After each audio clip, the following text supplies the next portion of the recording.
I'm going to get to the meat of the breakdown, but you got to I'm listening. get this first to understand it. It says 6 says, this is Hosea 4 and 6 says, my people are destroyed for lack of knowledge. Because thou hast rejected knowledge, I will also reject thee, that thou shalt be no priest to me, seeing thou hast forgotten the Torah of the Most High. I will also forget thy children. You see that? So since people don't teach the laws, the Most High God, he's forgotten a whole nation, a whole race of people. You understand? Because they've forgotten him. Now let's go to Deuteronomy 14. Get right into the tithing right now. 14 says, and we're going to start at 14 and 22. It says,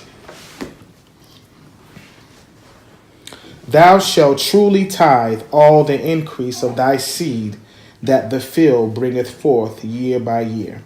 So what's the first thing you see is thou shalt truly. You see that? Truly or truthfully. What book is that? This is Deuteronomy 14 and 22. It says thou shalt truly. So it's got to be done. All right. Whenever you tithe, it's got to be done in a truthful way. It's got to be done truthfully, right?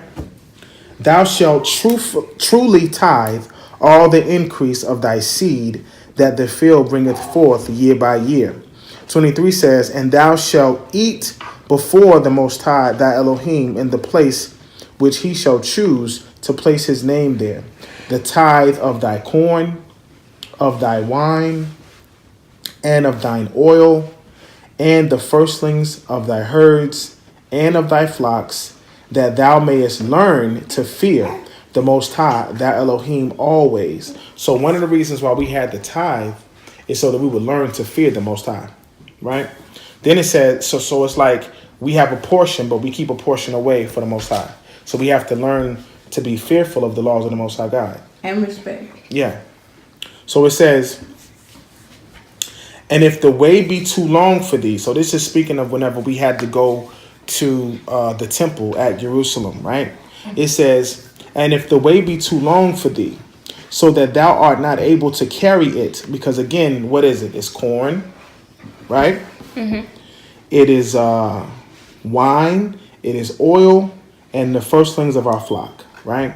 Mm-hmm. So if it's too long for us to walk with all that stuff, this is what the Torah says. It says, and if the way be too long for thee, so that thou art not able to carry it, or if the place be too far from thee, which the Most High thy Elohim shall choose to set his name there, when the Most High thy Elohim have blessed thee. You see that? Mm-hmm. That's another part. That's another portion of tithing. It's when the Most High hath blessed thee.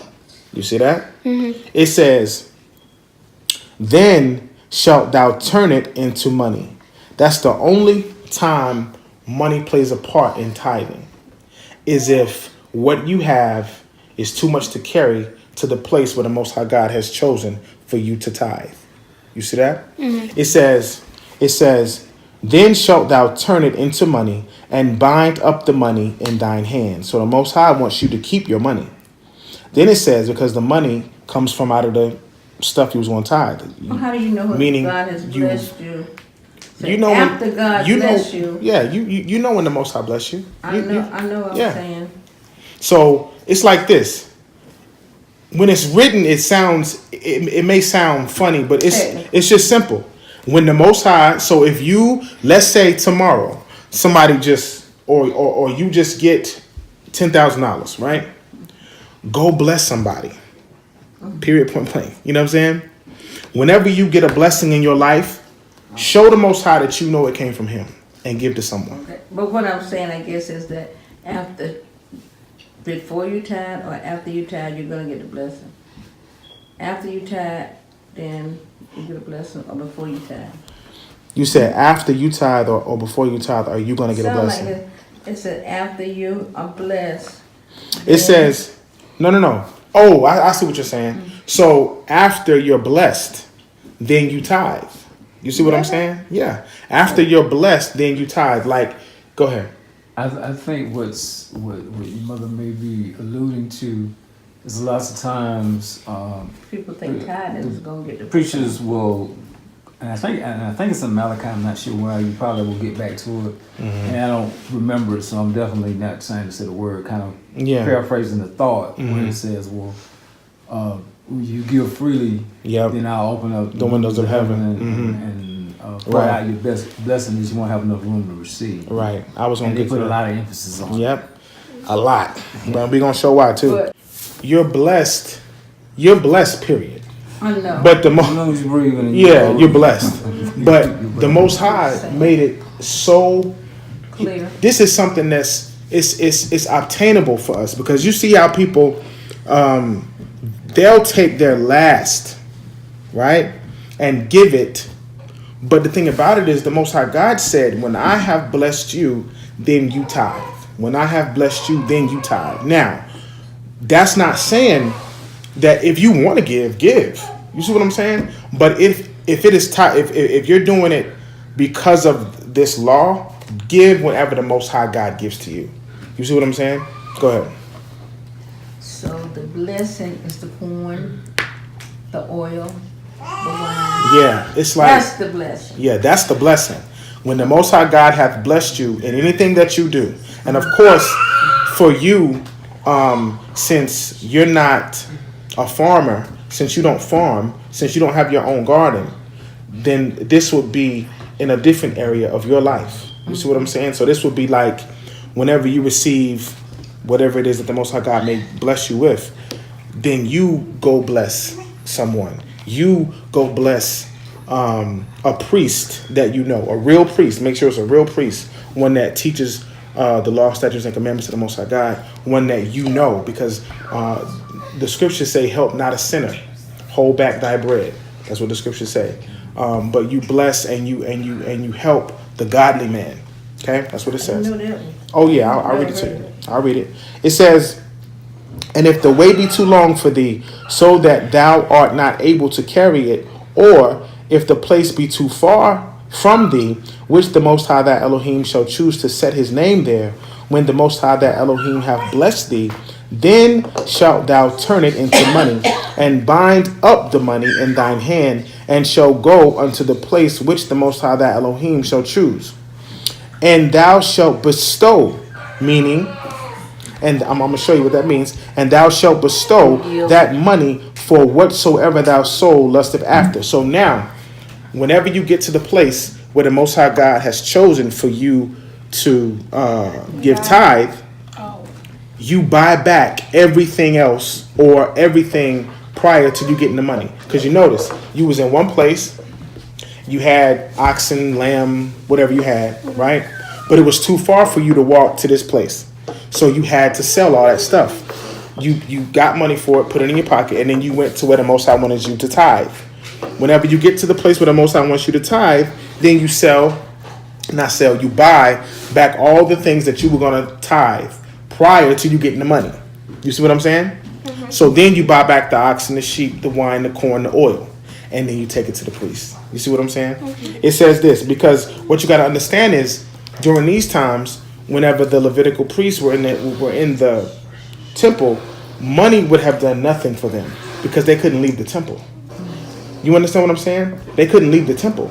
So what would money have done for them? What would shekels have done for them? The only thing they would have done is said, "Hey, can you go down there and get this for me?" You see what I'm saying? That's why. Money meant nothing.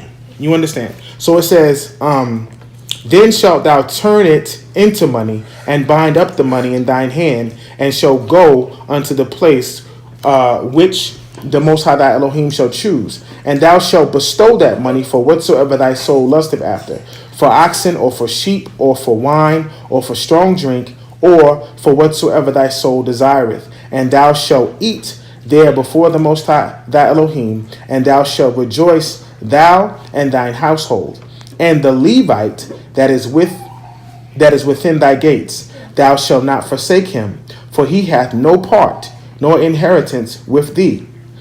At the end of 3 years thou shalt bring forth all the tithe of thine increase the same year, and shall lay it up within thy gates. And the Levite, because he hath no part nor inheritance with thee, and the stranger, and the fatherless, and the widow, which are within thy gates. Now you notice it says, so tithe is for the Levite, the stranger, and the widow.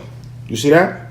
It says, and the fatherless. Okay, so even now today, this law can be implemented if it's done the right way, because you have places that house orphans. You can tithe to orphanages. You have people that only teach the word of the Most High God. You can tithe to them. You have houses where if you know a widow, one that's a widow indeed, give her food. Give her, you understand what I'm saying? So it says, and the Levite, because he hath no part, no inheritance with thee, and the stranger, and the fatherless, and the widow, which are within thy gates, shall come and shall eat and be satisfied, that the Most High thy Elohim may bless thee. Then that's when you get blessed. You see what I'm saying? And then it says, bless thee in all the work of thine hand, which thou doest. You see that? So one of the reasons why people, and people shouldn't tithe for this reason anyway, just to get blessed. But the Most High is telling you when you'll get blessed. You see what I'm saying? If the Most High is going to bless you whenever you tithe, what? Whenever you truly tithe. 22 says, thou shalt truly tithe. That's a law. If you're going to tithe, if you're going to be a tither, one that tithes, then you have to do it the correct way. You understand? Money don't have anything to do with tithing. Now, if you want to give free will offerings of money, go right ahead. Go right ahead and do it. But don't let these so-called priests, pastors, preachers, and teachers, so-called, make you feel bad for not giving your money to them every... You see what I'm saying? That's foolishness.